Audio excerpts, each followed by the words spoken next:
Kiernan Shipka is a young woman that had her start in the business early on, when she had no idea what was going on since during her first on-screen appearance, she was only 5 months old. Since then she's showed up in a good number of areas and movies has been just one venue that she's come to excel in. You might not know her as much as any other actor, but at this point she's still a teenager, so it might be that she has some time yet to really develop into the high-caliber actress that a lot of people are used to. Given that, however, it does seem as though she's already become well established and is the type that just needs a push in the right direction in order to really get noticed by a wide group of people.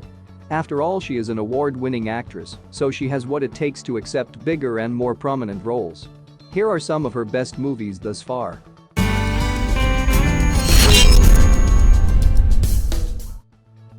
Number 5. 1 and 2. Zach, come on. What, Ava? You're just gonna live like this? This is kind of an odd tale since really a lot of folks don't tend to think of Amish when it comes to thinking about powers that are more fit for science fiction or fantasy. But when Eva and Zach figure out that they can teleport certain distances as long as they can see where they're going, their father sees it as unnatural and attempts to stop them. Eventually Eva is sent away but slowly makes her way back to her brother, who unknowingly kills their father by trying to teleport with him in tow. As the two reunite, they burn their former home to the ground before the movie ends. It's a touching movie, but kind of odd. Number 4. The Blackouts Daughter. I just wish you could stay and see my performance. The supernatural nature of this movie indicates a very disturbing and somewhat odd story that a person really has to watch in order to really understand it.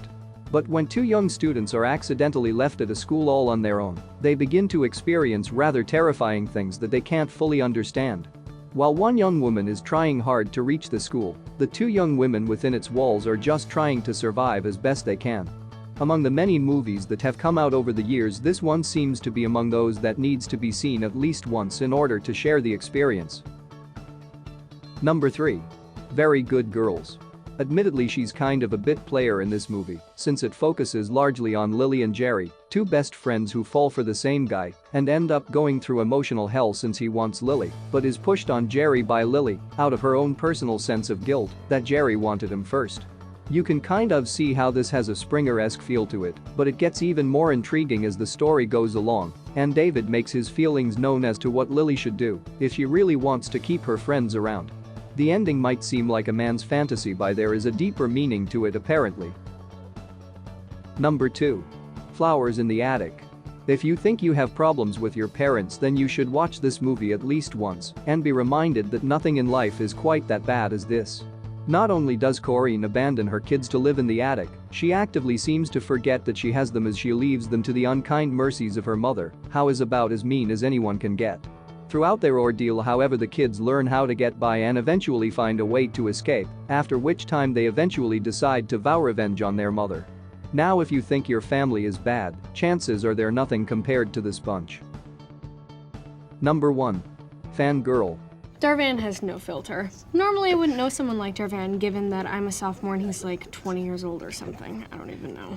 There's not much to this movie save for the fact that it's one of her best showings yet and has everything to do with her desire to make a film about her favorite band. A lot of high school students tend to take on projects such as this during their time as students, and the undertaking is something that requires a great deal of patience, time, and determination. As with most high school movies, it's definitely a coming-of-age and somewhat amusing movie that details the life of teenagers, but it's also something that be seen as a fun and engaging movie that people might enjoy watching at least once. Kiernan is already a well-established actress, but it does seem as though her career could stand to be bolstered just a bit by a big-name movie that could help elevate her even further.